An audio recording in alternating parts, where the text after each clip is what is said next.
Bonjour Pascal Grégoire. Bonjour. Alors vous êtes donc l'auteur de ce roman, votre premier roman. Premier roman. Goldman Sachs, au Cherche Midi. Alors impossible d'y échapper. Un mot d'explication sur ce titre ironique et percutant.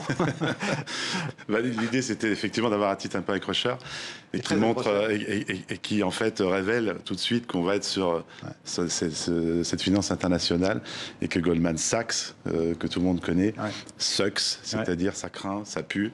Il y a beaucoup de choses à découvrir là-dessus et ça prend beaucoup de richesses du monde entier et ça met beaucoup de gens dans la difficulté. Alors c'est l'histoire d'un Français de 40 ans qui a tout pour être heureux. Il a un poste de chef de cabinet adjoint au ministère des Finances, donc à Bercy pour ceux qui connaissent, un chauffeur, une jolie femme, une petite fille de 10 ans, jusqu'au jour où il craque et il donne sa démission. Qu'est-ce qui lui arrive? En fait, il craque complètement. Alors, moi, je suis parti de 3 faits divers réels, c'est-à-dire en 2008, j'écoutais la radio comme tout le monde et un matin, j'entends une petite fille arrêtée à la cantine parce qu'elle ne payait pas, ses parents ne payaient pas.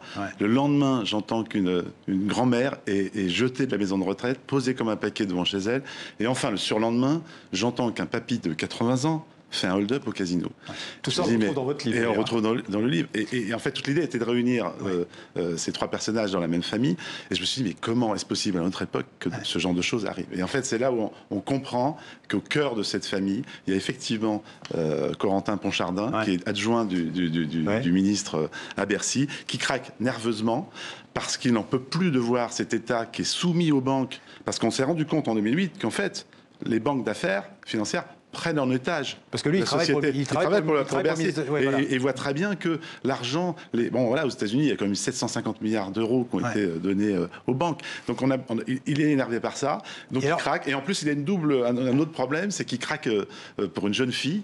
Donc, sa vie explose complètement. Et c'est là, en fait... qui vient, pour une journaliste. Et là, c'est là où... après cette explosion, il va repartir, retrouver sa famille, partir aux États-Unis et va partir à l'assaut de ce qu'il représente à ses yeux. Mais d'abord, il est très dur parce qu'il dit des trucs incroyables. Il dit, par exemple, je vous cite, alors j'imagine qu'il y a un peu de vous dans Corentin ou de Corentin en vous. Il dit, les hommes politiques sont devenus des marionnettes qui ne décident plus grand-chose. C'est un peu la réalité. C'est-à-dire quand on voit la corruption au niveau mondial, les liens de Goldman Sachs, tous les anciens dirigeants de Goldman Sachs qui sont au ministère, soit au Trésor américain, comme Paulson au moment de la crise. Commissaire européen. Comme commissaire européen, Mario Draghi, ancien de Goldman Sachs. C'est une toile d'araignée. Ce sont des gens qui décident pour les États. Il faut savoir que ce sont les banques d'affaires qui donnent les notes au pays, la notation. Donc on s'aperçoit dans ce livre mais on s'en aperçoit de manière assez drôle à travers le voyage de cette famille. C'est pas un livre économique, bien entendu. On comprend en fait que très peu de gens décident pour tout le monde et que les États, effectivement, les politiques, Clinton a essayé de faire des choses, Obama a essayé de faire des choses, et en fait, 10 ans après, pourquoi j'écris ce livre? C'est parce que une nouvelle crise peut arriver très rapidement et surtout beaucoup de gens souffrent encore à cause de ces comportements de banques d'affaires qui ne sont pas contrôlés. Ça a été complètement dérégulé. C'est un scandale aussi important que le dérèglement climatique.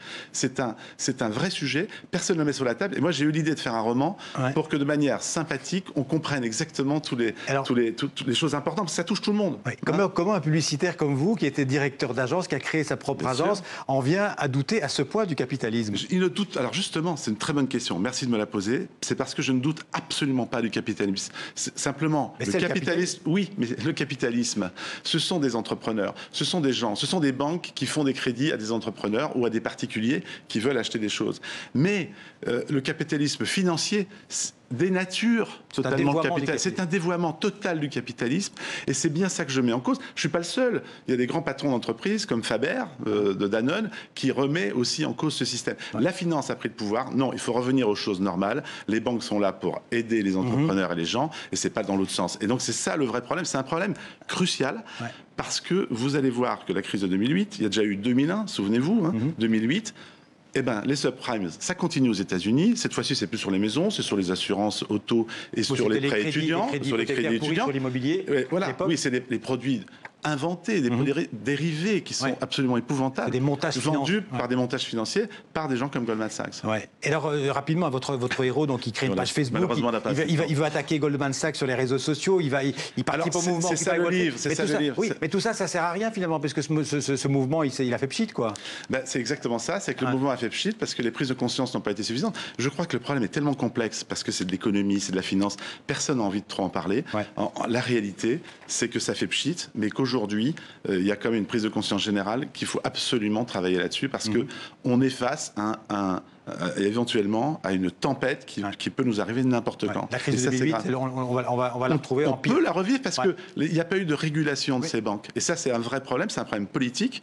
Mais moi, j'ai voulu que tout le monde le comprenne à travers un roman, une histoire vraiment facile à lire, mais qui nous fait vivre des moments et une aventure magnifique de cette famille touchée par la crise. Et puis, le titre, je reviens, il est bien choisi parce que ça donne envie de le lire. Merci beaucoup. Merci Pascal Grégoire aux éditions du Cherche Midi.